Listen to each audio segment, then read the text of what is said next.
અને હવે જોઈએ સમાચારો સુપરફાસ્ટ સ્પીડમાં। અમદાવાદ શહેર પોલીસે ચાઇનીઝ દોરી અને તુક્કલના ગેરકાયદેસર વેપાર પર ગાજ બોલાવી છે।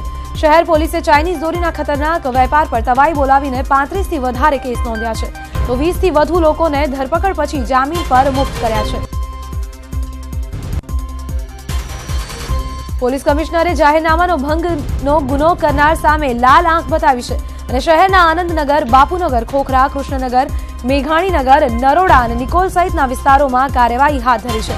જનવાઈ પોલીસે ચાઇનીઝ દોરાના 150થી વધુ ટેલર કબજે કર્યા છે। રાજકોટ પોલીસે ચાઇનીઝ દોરી અને તુક્કલનો જથ્થો ઝડપી પાડ્યો છે। सीजन स्टोर मांथी चाइनीज दोरी और तुक्कल मळी आव्या हता। 115 नंग चाइनीज तुक्कल और 16 चाइनीज फिरकी मळी आवी हती। पोलीसे 7100 रूपियाना मुद्दामाल साथे एक व्यक्तिनी धरपकड़ करी छे। वडोदरामां सतत बीजा दिवसे आरोग्य विभागे दरोड़ा कार्यवाही हाथ धरी हती, जेमां ऊंधिયું અને જલેબી સહિતની વસ્તુઓના નમૂના લઈને ચકાસણી હાથ ધરાઈ હતી। ઉત્તરાયણને લઈને શહેરના 4 ઝોનમાં આ તપાસ કામગીરી હાથ ધરાઈ છે। નવસારીમાં ઉત્તરાયણની ઉજવણીમાં ઓટ જેવો માહોલ છે। પતંગ અને દોરાની દુકાનો ખાલી જોવા મળી રહી છે। એકલ દોકલ ગ્રાહકો પતંગની ખરીદી કરી રહ્યા છે, પરંતુ તહેવારનો માહોલ હજી નથી જામ્યો। નર્મદા જિલ્લામાં પતંગ બજારમાં મંદીનો માહોલ જોવા મળી રહ્યો છે। પતંગ બજારમાં જાણે કે જીએસટીનું ગ્રહણ લાગ્યું છે। જીએસટી લાગવાથી જે પતંગ 70 રૂપિયામાં કોડી વેચાતી હતી, તેનો કોડીનો ભાવ 120થી 140 રૂપિયા છે, જેને પગલે પતંગ રસિકોમાં થોડી નિરાશા જોવા મળી રહી છે। ભરૂચ નગર સેવા સદન દ્વારા મિલકત વેરો ન ભરનાર મિલકત ધારકો પર તવાઈ બોલાવવામાં આવી રહી છે। નગરપાલિકા દ્વારા હાલ સુધી માત્ર 8 કરોડના વેરાની વસૂલાત જ કરવામાં આવી છે।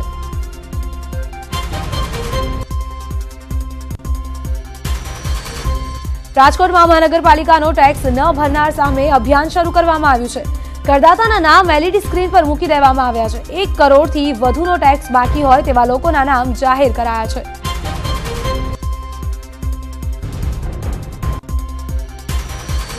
ગુજરાત સેકન્ડરી અને હાયર સેકન્ડરી એજ્યુકેશન બોર્ડે આ વર્ષે બોર્ડની પરીક્ષામાં ગેરરીતિ રોકવા કડક નિયમો બનાવ્યા છે। પરીક્ષામાં જો વિદ્યાર્થી મોબાઈલ, કેલ્ક્યુલેટર જેવા ઉપકરણો સાથે પકડાશે તો તેની સામે સીધો જ પોલીસ કેસ કરાશે। પેપરની વિગતો બહાર મોકલાય તો પણ પોલીસ કેસ કરવામાં આવશે। પોલીસ કેસનો નિયમ આ વર્ષથી લાગુ કરવામાં આવશે। અગાઉ મોબાઈલ સહિતના ઉપકરણો પકડાતા કોપી કેસ થતો હતો। આટલું જ નહીં, દોષી વિદ્યાર્થી ચાલુ વર્ષની સાથે આવનાર 2 વર્ષ માટે ગેરલાયક ઠરશે। પરીક્ષા દરમિયાન જાહેરનામાના ભંગની કલમ લગાવવામાં આવશે। પરીક્ષા કેન્દ્રોની આસપાસ 188ની કલમ લગાવાય છે। ચોરી કરનાર વિદ્યાર્થી સામે પોલીસ કેસ માટે સ્થળ સંચાલક જ ફરિયાદી બનશે। સાથે જ બોર્ડ દ્વારા કોપી કેસ પણ નોંધાશે।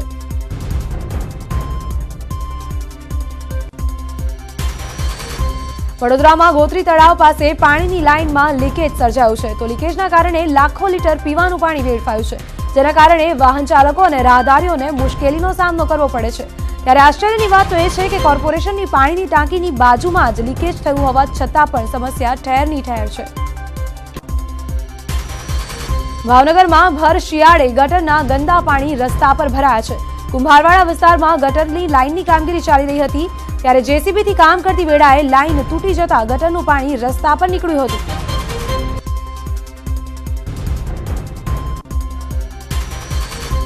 બનાસકાંઠાના થરાદના રાણેસરી ગામની કેનાલમાં ગાબડું પડ્યું છે, જેના કારણે લાખો લીટર પાણીનો વેડફાટ થયો છે।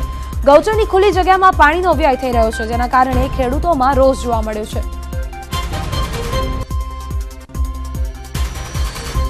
આ તરફ રાજકોટમાં પણ પાણી પર પહેરો લગાવાયો છે। પાણી ચોરી રોકવા માટે પોલીસ સક્રિય બની છે।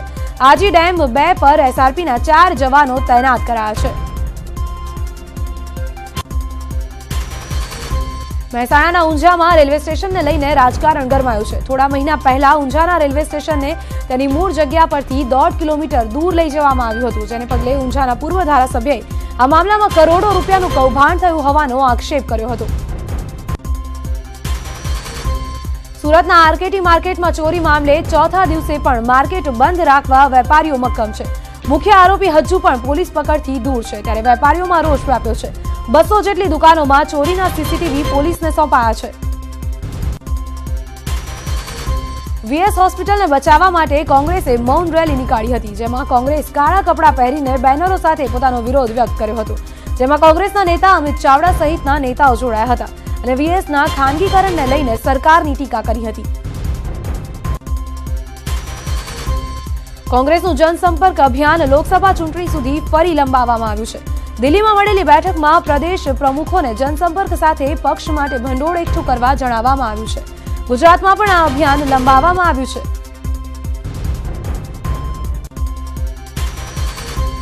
ભારતીય યુથ કોંગ્રેસ દ્વારા કન્યાકુમારીથી કાશ્મીર સુધી યુવા ક્રાંતિ યાત્રાનું આયોજન કરવામાં આવ્યું હતું. આ યાત્રા તાપી જિલ્લા ખાતે આવી પહોંચી હતી, જેમાં ભારતીય યુથ કોંગ્રેસના નેતા સહિત દક્ષિણ ગુજરાતના કોંગી આગેવાનો જોડાયા હતા. કચ્છના સૌથી મોટા પ્રશ્નને લઈને વડગામના ધારાસભ્ય જિગ્નેશ મેવાણીએ ધરણા કર્યા હતા. ભુજોડી ઓવરબ્રિજ કામ છેલ્લા 7 વર્ષથી ટલ્લે ચડ્યું છે, જેના કારણે વાહન ચાલકો ભારે હાલાકીનો સામનો કરી રહ્યા છે. ત્યારે ઓવરબ્રિજના અધૂરા કામ મામલે ભાજપ સરકાર પર આરોપ મૂક્યો હતો.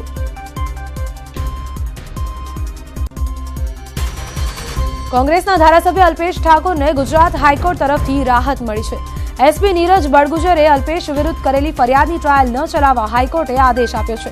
કેસમાં અલ્પેશ ઠાકોરે કરેલી રિવિઝન અરજી પર 3 સપ્તાહમાં નિર્ણય લેવાનો પણ હાઈકોર્ટે આદેશ આપ્યો છે.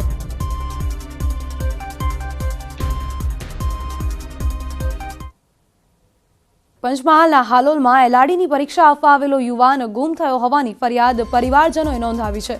હાલોલની વીએમ સ્કૂલમાં ઉમેદવાર પરીક્ષા આપવા ગયો હતો. હાલોલ પોલીસે ફરિયાદના આધારે શોધખોળ હાથ ધરી છે. લોકરક્ષક દળની પુનઃ લેવાયેલી પરીક્ષામાં ફરી એકવાર સુરક્ષામાં છીંડા સામે આવ્યા છે. પાટણના રાધનપુરમાં લોકરક્ષક દળના પરીક્ષાર્થીએ ગુપ્ત ભાગે મોબાઈલ છુપાવીને પેપરના ફોટો વોટ્સએપ પર બહાર મોકલીને પેપર લીક કર્યું હોવાનું સામે આવ્યું છે. આ મામલે રાધનપુર પોલીસે અરુણ બારોટ નામના આરોપી પરીક્ષાર્થીને ઝડપી પાડ્યો છે. તો પેપરના ફોટો જેને મોકલાયા હતા તે ફરાર આરોપી રવિ સોનીને ઝડપી પાડવા પોલીસે તજવીજ હાથ ધરી છે.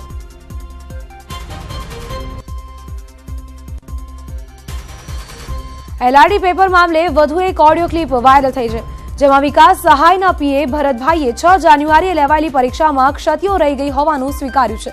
ઉતાવળમાં પરીક્ષા લેવાઈ હોવાને કારણે ઉત્તરવહી પર બારકોડ લગાવવાનું રહી ગયું હોય તેવું જણાવ્યું છે.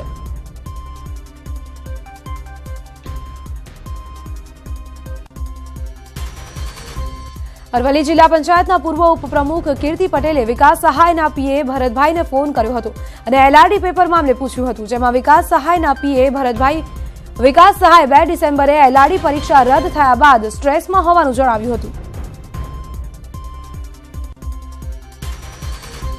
અંબાજીમાં ખાણ ખનીજ વિભાગ દ્વારા દરોડા પાડવામાં આવ્યા, જેમાં પોલીસે ખનીજ ચોરી કરતી 5 ટ્રકો ઝડપી પાડી છે. તો કુલ 1.5 કરોડ રૂપિયાનો મુદ્દામાલ જપ્ત કર્યો છે.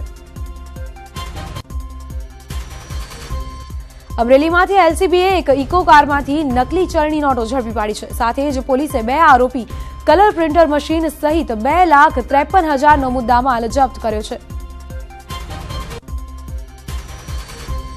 સુરતમાં ઠેર ઠેર ફેલાયેલી દેશી દારૂની ભઠ્ઠીઓ પર પોલીસે તવાઈ બોલાવી છે. કાપોદ્રામાંથી દેશી દારૂની ભઠ્ઠી સાથે 20 પીપ ભરીને દારૂ મળી આવ્યો છે. વરાછા વિસ્તારમાં મહારાણા પ્રતાપ ચોપાટીમાંથી પોલીસને દારૂની ખાલી બોટલો મળી આવી છે.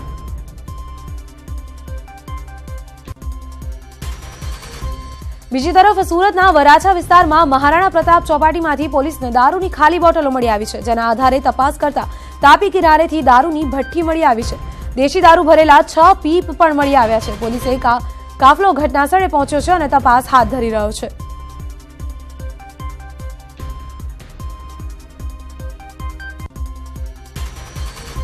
છોટાઉદેપુરના આંતરરાજ્ય બાળ તસ્કરી મામલે વધુ એક ઘટસ્ફોટ થયો છે. મધ્યપ્રદેશ પોલીસે વધુ એક બાળક રિકવર કરી પાલક પિતાની ધરપકડ કરી છે. મુખ્ય સૂત્રધાર એવા શૈલુ રાઠોરે રિમાન્ડ દરમિયાન પોલીસને માહિતી આપતા ગુજરીના ગામના નિસંતાન ગોવિંદ માલુ પાસેથી બાળકનો કબજો લેવામાં આવ્યો છે.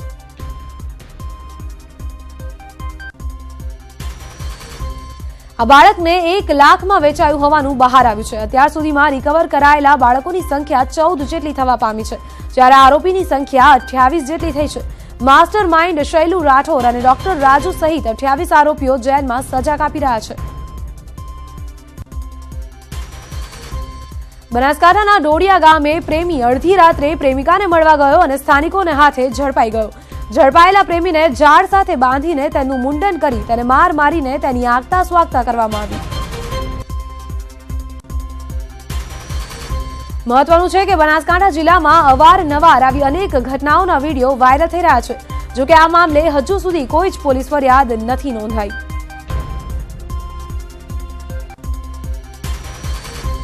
નર્મદામાં અનાજ કરિયાણાની દુકાનમાં ખરીદીને બહાને આવેલા ગઠિયાઓ મોબાઈલની ચોરી કરી છે. જોકે મોબાઈલ ચોરીનું સમગ્ર કારસ્તાન સીસીટીવીમાં કેદ થયું છે અને એ ડિવિઝન પોલીસે આ મામલે તપાસ હાથ ધરી છે. સુરતના બારડોલીમાં સુમુલ દૂધના ટેન્કરમાં 4 લાખની લૂંટનો ભેદ ઉકેલાયો છે. ગ્રામ્ય એસઓજીએ લૂંટમાં સામેલ 8 પૈકી 6 આરોપીઓની ધરપકડ કરી છે. પોલીસે સાથે જ 4 લાખ રોકડ પણ કબજે કરી છે. પનામાની ગ્લોરી સ્કાય શિપના ક્રૂ મેમ્બરને ઈજાઓ થતા 108 બોટ દ્વારા પ્રાથમિક સારવાર આપવામાં આવી. વિદેશી શિપના ક્રૂ મેમ્બરને ઈજાઓ થઈ હતી ત્યારે પોરબંદરની 6 નોટિકલ માઇલ દરિયામાં જઈને 108ની ટીમે પ્રાથમિક સારવાર આપી હતી. વિરમગામના દેત્રોજ વિઠલાપુર માર્ગ પર ઉમેદપુરા પાટિયા પાસે અકસ્માત સર્જાયો હતો. બાઇકને બચાવવા જતા કાર પલટી ખાઈ ગઈ હતી ત્યારે આ અકસ્માત સર્જાયો હતો. અકસ્માતમાં કારમાં સવાર 2 વ્યક્તિના મોત નીપજ્યા છે. અમદાવાદના સરખેજ બાવડા હાઈવે પર નવા ગામ પાસે ખાનગી બસ અને ડમ્પર વચ્ચે અકસ્માત સર્જાયો હતો. આ અકસ્માતમાં 15થી વધુ લોકો ઈજાગ્રસ્ત થયા છે. ઈજાગ્રસ્તોને સારવાર અર્થે હોસ્પિટલ ખસેડાયા હતા. જૂનાગઢ કેશોદના કોયલાણા પાસે કારને અકસ્માત નડ્યો છે. આ કારમાં વાસણાના સ્વામી સંપ્રદાયના સંતો સવાર હતા. 5 લોકોને આ અકસ્માતમાં ઈજા પહોંચી છે, જેઓને કેશોદ સિવિલ હોસ્પિટલમાં ખસેડવામાં આવ્યા છે. ચોટીલા રાજકોટ હાઈવે પર કુવાડવા નજીક એસટી બસ અને બાઇક વચ્ચે અકસ્માત સર્જાયો. આ અકસ્માતમાં એક વ્યક્તિનું ઘટનાસ્થળે મોત થયું હતું તો એક વ્યક્તિને ગંભીર ઈજા પહોંચતા સારવાર અર્થે ખસેડવામાં આવ્યો છે. અંકલેશ્વરમાં ફરી એકવાર ખૌફનો ખેલ જોવા મળ્યો હતો. બીજા દિવસે પણ તોફાની તત્વોએ રહીશોને ભયમાં રાખવા ફ્લેટ નંબર 302 ની સામે જ્વલનશીલ પદાર્થ અને પગરખાઓની લાઇન બનાવીને સળગાવ્યા હતા. જે મામલે તાત્કાલિક પોલીસને જાણ કરવામાં આવતા પોલીસે સ્થળ પર પહોંચીને તુરંત કાર્યવાહી હાથ ધરી છે. મહત્વનું છે કે કેટલાક તોફાની તત્વો દ્વારા 6 બાઇક સળગાવી દેવાઈ હતી. ત્યારબાદ ફરીથી બીજા દિવસે આ બનાવ બનતા સ્થાનિકોમાં ભય જોવા મળ્યો. સુરેન્દ્રનગર નગરપાલિકાને સ્વચ્છ ભારત મિશનમાં star rating protocol for garbage cities અંતર્ગત 2 સ્ટાર રેટિંગ મળ્યું છે, જેની એક બેઠક સુરેન્દ્રનગરપાલિકા મળી હતી. Charotar university of science and technology ખાતે 8મો પદવીદાન સમારોહ યુનિવર્સિટીના પ્રાંગણમાં યોજાયો હતો. આ સમારોહના મુખ્ય અતિથિ તરીકે વિશ્વવિખ્યાત પોખરણ ખાતે સફળ પરમાણુ પરીક્ષણના શિલ્પી એવા ન્યુક્લિયર મેન પદ્મ વિભૂષણ અને પદ્મશ્રી ડોક્ટર આર ચિદમ્બરમે ઉપસ્થિત રહીને દીક્ષાંત પ્રવચન આપ્યું હતું. પનામાની ગ્લોરી સ્કાય શિપના ક્રૂ મેમ્બરને ઈજાઓ થતા 108 બોટ દ્વારા પ્રાથમિક સારવાર આપવામાં આવી હતી. પોરબંદરથી 6 નોટિકલ માઇલ દરિયામાં જઈને 108ની ટીમે પ્રાથમિક સારવાર આપી હતી. ડાંગના સુબીર તાલુકાના જરણ ગામે દીપડાએ દેખા દેતા ગામ લોકો ભયભીત બન્યા છે. વિસ્તારમાં દીપડાની ચહલપહલ જોવા મળી છે અને દીપડાએ બકરાનું મારણ પણ કર્યું છે. તે સ્થિતિમાં ગ્રામજનોમાં ભયનો માહોલ સર્જાયો છે. સુરતના સ્વામિનારાયણ મિશન સ્કૂલ દ્વારા આર્મી દિવસની ઉજવણી કરવામાં આવી. સ્કૂલના 1500 વિદ્યાર્થીઓ દ્વારા ગ્રાઉન્ડમાં માનવ આકૃતિ રચીને અંગ્રેજીમાં આર્મી ડેની ઉજવણી કરવામાં આવી.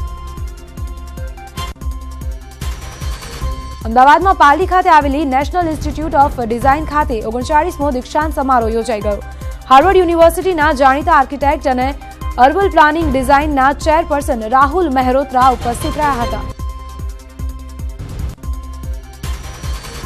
39મા દીક્ષાંત સમારોહમાં કુલ 371 વિદ્યાર્થીઓને ડિગ્રી એનાયત કરવામાં આવી, જ્યાં બેચલર ઓફ ડિઝાઇનના 160, માસ્ટર ઓફ ડિઝાઇનના 263, post graduate diploma program in ડિઝાઇનમાં એક વિદ્યાર્થીને ડિગ્રી આપવામાં આવી છે. રાજકોટમાં 7 દીકરીઓએ 82 વર્ષની માતા મધુબહેન પરમારની નનામીને કાંધો આપ્યો હતો. મધુબહેનને સંતાનમાં કોઈ પુત્ર ન હોવાથી 7 દીકરીઓએ મધુબહેનના અંતિમ સંસ્કાર કર્યા હતા. પોરબંદરના રામકૃષ્ણ મિશન વિવેકાનંદ મેમોરિયલ ખાતે સ્વામી વિવેકાનંદ જન્મજયંતિની ઉજવણી કરવામાં આવી હતી. પોરબંદર જિલ્લા યુવા ભાજપ ટીમે સ્વામી વિવેકાનંદજીની પ્રતિમાને પુષ્પાંજલિ અર્પણ કરી નમન કર્યા હતા. ભાજપના રાષ્ટ્રીય અધિવેશનના બીજા દિવસે પીએમ મોદી સહિત નેતાઓએ સ્વામી વિવેકાનંદને શ્રદ્ધાંજલિ આપી હતી. સ્વામી વિવેકાનંદની જન્મજયંતિ પ્રસંગે ભાજપ નેતાઓએ વિવેકાનંદને પુષ્પાંજલિ અર્પણ કરી હતી.